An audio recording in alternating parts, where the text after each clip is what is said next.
Hello అండి. నమస్తే అండి అందరికీ. నోరు ఊరించే ఎంతగానో టేస్టీగా, సింపుల్‌గా, ఈజీగా చేసుకునే నిమ్మకాయ పచ్చడైతే మనం చూసేద్దామండి. ఈ నిమ్మకాయ పచ్చడైతే మనకి సీజన్‌గా పెట్టుకుంటే అవి మనకి తక్కువగా దొరుకుతాయి కదండీ నిమ్మకాయలు. ఆ టైంలో మనం తెచ్చుకుని ఊరబెట్టుకొని ఉంచుకుంటే మనం ఎప్పుడు కావాలితే అప్పుడు పెట్టుకోవచ్చండి.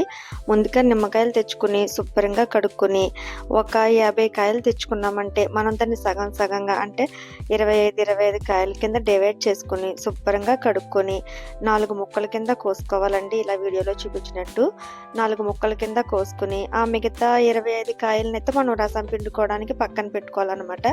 ఇది పూర్తిగా ఆ రసంలోనే మనకు ఊరుతుందండి నిమ్మకాయ. ముందుగా అయితే మనం గింజలన్నీ లేవకుండా శుభ్రంగా ఒలిచి పక్కన పెట్టుకోవాలండి. గింజలు పంటి కింద తగులుతుంటే చేదు చేదుగా బాగోదు కదా పచ్చడిలో ఉన్నప్పుడు. మనం శుభ్రంగా చేసుకొని కోసుకున్న ముక్కలనైతే ఇలా పక్కన పెట్టుకోవాలి. ఆ తర్వాత మనం ముందుగా చిన్న చిన్న ముక్కల కింద కట్ చేసుకున్న దాంట్లో మనము గింజలన్నీ వేరు చేసుకుని పక్కన పెట్టేసుకున్నాం కదా. ఇప్పుడు మనం వేరేగా కోసి పెట్టిన ముక్కలనైతే తీసుకోవాలి. ఈ జ్యూస్‌నంతా కూడా మనం ఈ ముక్కల్లో పిండేయాలండి. కంప్లీట్‌గా మనం సపోజ్ 10 నిమ్మకాయలు తీసుకుంటే 5 నిమ్మకాయలు ముక్కలు చేసుకున్నామంటే 5 నిమ్మకాయలైతే మనం ఇలా ముక్కలు చేసుకుని రసమంతా మనం ముక్కల్లో పోనివ్వాలన్నమాట. ఆ తర్వాత తగినంత ఉప్పేయాలండి. ఈ ఉప్పు నిమ్మకాయ జ్యూస్‌తో మాత్రమే అది ఊరుతుందండి మనకి పచ్చడనేది. ఉప్పు ఎక్కువగానే పడుతుందండి దీనికైతే. ఎక్కువగా నిలవ ఉండాలి కదా మనకి.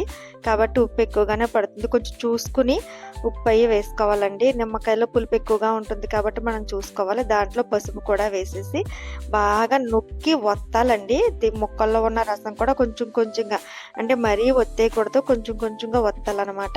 ఆ రసము, ఉప్పు, పసుపు అన్నిట్లో కూడా మనకి ఈ ముక్కలన్నీ బాగా గ్రేవీగా ఫామ్ అయ్యే వరకు ఊరపెట్టాలండి. మినిమం ఎన్నో రోజులు పట్టదు. మనకి 5 ఆర్ 10 డేస్‌లోనే మనకి గ్రేవీగా ఊరిపోతుందండి. దీన్ని బాగా ఇలా జ్యూస్ అంతా పైకి తేలేలాగా చూసుకొని ఒక ప్లాస్టిక్ కంటైనర్ దేంట్లోనన్నా పెట్టుకొని మూత పెట్టేసుకోవాలండి. మధ్య మధ్యలో ఒకసారి కలుపుతూ ఉన్నామంటే మనకి ఈటిల్ని ఎండబెట్టి పెట్టేవారు కదండీ ఇదివరకు. అలా ఎండబెట్టాల్సిన అవసరమే లేదండి. అసలు మనం ఎండలో పెట్టే అవసరమే లేదు. మధ్యలో ఒక్కొక్కసారి అయితే కలుపుకోవాలి. దీనికైతే కావాల్సింది మనకి పచ్చికారం ఉంటుంది కదండీ! అది మసాలా లేని కారం. అలాగే వేరుశనగ పప్పు నూనండి. ఇలా పచ్చికారము, పప్పు నూనె, వెల్లుల్లిపాయలు ఉంటాయి కదండీ! ఆ వెల్లుల్లిపాయ గుడ్లను బాగా ఒలుచుకొని పక్కన పెట్టుకొని ఉన్నామంటే సరిపోతుందండి. ఇప్పుడైతే మనకి ఒక 10 డేస్ తర్వాత మనకి పచ్చడైతే ఈ విధంగా గ్రేవీలా ఫామ్ అయిపోయి ఊరిపోతుందనమాట. ఇది మనకి ముక్క ఇలా వచ్చిందంటే మనం పచ్చడి కలిపేసుకోవడానికి సిద్ధమైపోయినట్టే. ఎటువంటి ఎండలో పెట్టకుండా అసలు ఏ రకంగా కూడా మనకి పాడవదండి. ఎందుకంటే ఉప్పు, పసుపు వేసి ఊరబెట్టాం కదా! ఈ గ్రేవీని అంతటిని ముక్క మనకి ఇలా మెత్తగా ఉండేలాగా ఉంటే గనక బావుంటుందండి. మనం పక్కన పెట్టుకున్న ఎల్లుల్లిపాయలనైతే మనం కొద్దిగా రఫ్‌గా దంచుకుని, కొంచెం అలా దంచుకుని చిన్న చిన్న ముక్కల కింద దంచుకుని పక్కన పెట్టుకోవాలి. మనం క్వాంటిటీ ఇంత నిమ్మకాయ పచ్చడి కలిపేసుకోక్కర్లేదండి. ఎప్పుడెప్పుడు కావాలనుకుంటే గనక అప్పుడు కొంచెం కొంచెం తీసుకొని కలుపుకోవచ్చనమాట ఫ్రెష్‌గా. మిగతా అంత దాన్ని మనం పెట్టేసుకోవచ్చు. ఎంతకాలమైనా నిలవ ఉంటుందండి. అలా కొంచెం క్వాంటిటీ తీసుకొని మనకు కావాల్సినప్పుడు అలా దాంట్లో ఒక ప్లేట్‌లో తీసుకొని మిగతాది మనం పక్కన పెట్టేసుకోవచ్చనమాట. గ్రేవీ ఎక్కువగా కావాలనుకున్న వాళ్ళు గ్రేవీ ఎక్కువగా తీసుకోండి. ఎందుకంటే మనం వేసిన ఆయిల్ తోటే మనకు చాలా గ్రేవీ వచ్చేస్తుంది. దాంట్లో మనకు సరిపడినంత కారం అయితే వేయాలండి. ఆ పచ్చడికి మనకి ఎంతైతే కారం సరిపోతుందో అంత పచ్చి కారం అయితే వేయాలనమాట. కొంతమంది వేసుకుంటే ఆవపిండి, మెంతిపిండి అవన్నీ కూడా వేసుకోవచ్చండి. అటువంటి ఏమి ఇంక పెద్దవాళ్ళైతే తినకూడదు కాబట్టి అవసరం లేదండి. నిమ్మకాయ పచ్చడి తినడం వల్ల మనకు ఆకలి ఉంటుందండి. అలాగే విటమిన్ సి ఉంటుంది కాబట్టి మనకి సీజన్‌గా దొరికినప్పుడైతే ఇలా కలుపుకొని పక్కన పెట్టుకున్నామంటే ఎంతో టేస్టీగా ఉంటుందండి. ఇప్పుడు కారం కలుపుకున్నాం కదా! దాన్ని మెత్తగా ఒత్తేయకూడదండి. లైట్‌గా అలా కారం అంతా కలిసేలాగా ఒత్తాలనమాట. ఉప్పు అయ్యి రుచికి సరిపడినంత ఉప్పు లేకపోతే గనక మళ్ళీ కొంచెం టేస్ట్ ఏమైనా చూసుకోవచ్చు. మాక్సిమం సరిపోతుంది.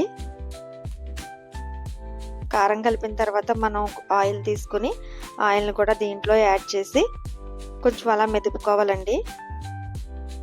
ఎవరైనా కావాలి అనుకుంటే కొంచెం ఆవాలు, మెంతులు దోరగా వేయించుకుని ఆ పిండి కూడా వేసుకోవచ్చు. మామూలుగా అయితే అసలు ఏమీ అవసరం లేకుండానే చాలా టేస్టీగా ఉంటదండి పచ్చడైతే.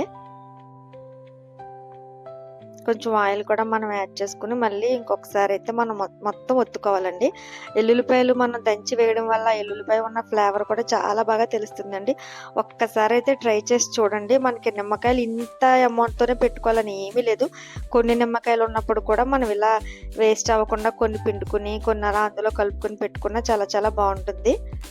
ఇది కంప్లీట్ అయిపోయిన తర్వాత మనం ఒక కంటైనర్లో తీసుకుని దాన్ని అలా స్టోర్ చేసుకోవడమేనండి. మనకి మిగతా ఉన్న గ్రేవ్ కూడా ఎప్పుడు కావాలంటే అప్పుడు ఫ్రెష్గా కలుపుకోవచ్చండి. ఇంకా ఎటువంటి తాలింపు అయితే వేయనవసరం లేదు. మనకి పచ్చడి అయితే రెడీ అయిపోయిందనమాట. ఎంతో ఈజీగా చాలా సింపుల్గా చేసుకోవచ్చండి పచ్చడి అయితే. పిల్లలు కూడా చాలా ఇష్టంగా తింటారండి. పుల్ల పుల్లగా అయితే మటుకు చాలా చాలా బాగుంటుంది. వీలైతే ఒకసారి ట్రై చేయండి. అంతేనండి, టేస్టీ టేస్టీ నిమ్మకాయ పచ్చడి అయితే రెడీ అయిపోయింది. నా వీడియో కనుక మీకు నచ్చినట్లయితే ప్లీజ్ లైక్ చేసి షేర్ చేయండి, సబ్స్క్రైబ్ చేసుకోండి.